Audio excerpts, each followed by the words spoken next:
नमस्कार। आज हम बात कर रहे हैं पर्सनल फाइनेंस की दुनिया की एक बहुत ही जानी मानी किताब रिच डैड पुअर डैड के बारे में। इसके जो मुख्य विचार हैं उन पर एक नजर डालेंगे। जी हाँ, ये किताब असल में रॉबर्ट कियोसाकी के दो पिताओं की कहानी है ना? एक उनके अपने पिता, जिन्हें वो पुअर डैड कहते हैं, और दूसरे उनके दोस्त के पिता, यानी रिच डैड। बिल्कुल।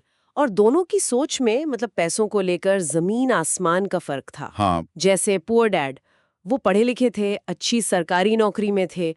उनका फोकस हमेशा बचत और जॉब सिक्योरिटी पर रहता था। एकदम पारंपरिक सोच। हाँ, पारंपरिक। और दूसरी तरफ थे रिच डैड।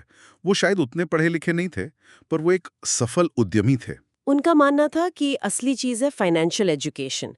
मतलब निवेश करना सीखो, पैसे से पैसा बनाना सीखो। हाँ, उनका जोर संपत्ति बनाने पर था, सिर्फ सैलरी पर नहीं। बिल्कुल, ये बड़ा दिलचस्प है कि कैसे दो अलग-अलग नजरिए दो बिल्कुल अलग आर्थिक जिंदगियां बना सकते हैं। और शायद किताब का सबसे बड़ा सबक यही है, फाइनेंशियल लिटरेसी, पैसे की समझ कितनी जरूरी है। सही कहा।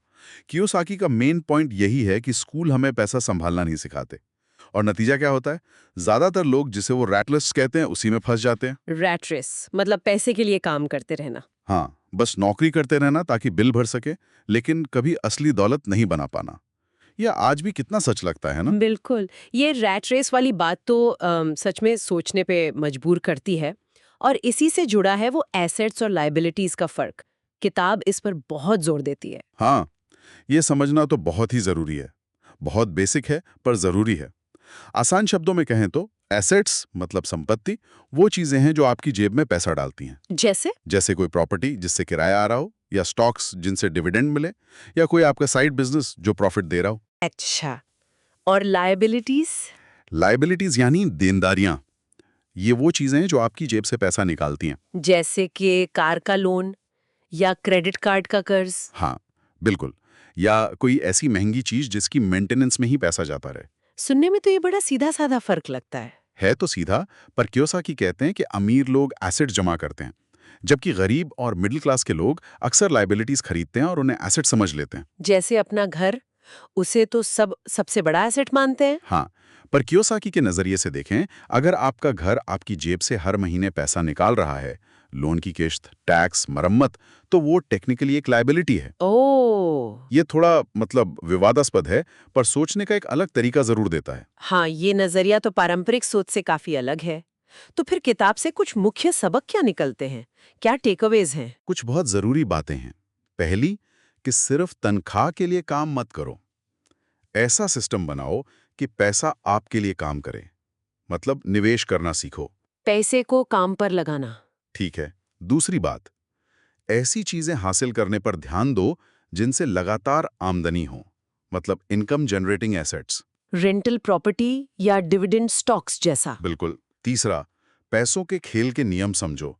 टैक्स कैसे काम करते हैं, निवेश के क्या तरीके हैं, कैश फ्लो कैसे मैनेज करना है। ये तो टेक्निकल चीजें हो गई। हाँ, लेकिन जरूरी हैं। और चौथी, जो शायद सबसे अहम है, आपकी मानसिकता, आपकी सोच।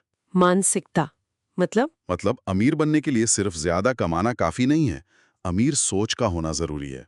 अच्छा, इसे थोड़ा और समझाएंगे? देखिए, पुअर डैड सोचते थे कि ज्यादा पैसे के लिए ज्यादा मेहनत करो, प्रमोशन लो, एक्टिव इनकम पर फोकस था। जबकि रिच डैड सोचते थे कि ऐसा बिजनेस या निवेश कैसे खड़ा करें जो उनके बिना वहां रहे भी पैसा लाए, पैसिव इनकम। Passive income. हाँ, ये सोच का ही फर्क है। बिल्कुल। एक पैसे के लिए काम कर रहा है, दूसरा पैसे को अपने लिए काम पर लगा रहा है। वाह, ये तो वाकई पूरा नजरिया ही बदल देता है।